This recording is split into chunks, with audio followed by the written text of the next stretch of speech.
Imagine paying for something only to have it taken away. Well, that's the case for thousands of inmates in the Florida prison system. Downloaded songs, poof, gone.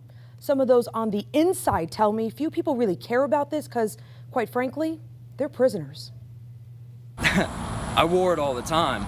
I listened to it at any available opportunity. It takes you out of there. Kyle Williford's mom and sister spent about $500 for an MP3 player so that he could have music while he served his 7-year sentence for burglary. Now out of prison, he told me other inmates' families spent thousands of dollars for theirs.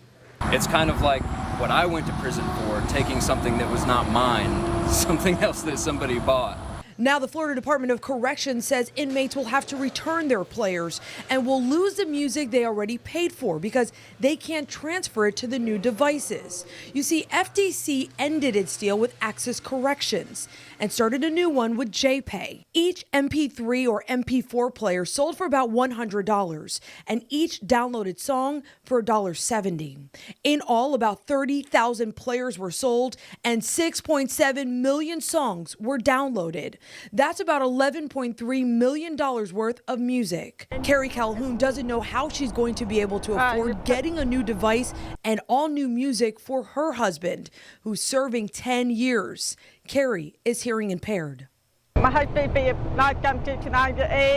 He's been serving 10 years. We went through 4 MP players and a $1.70 per song. So he had over 800 for his touchdown. I reached out to other people in Carrie's situation through support groups for loved ones of those serving time in prison. Dozens responded, including a man named Dustin, serving a life sentence in Hardee County for attempted murder on a law enforcement officer. He says he just wanted to keep his device, the one he already paid for.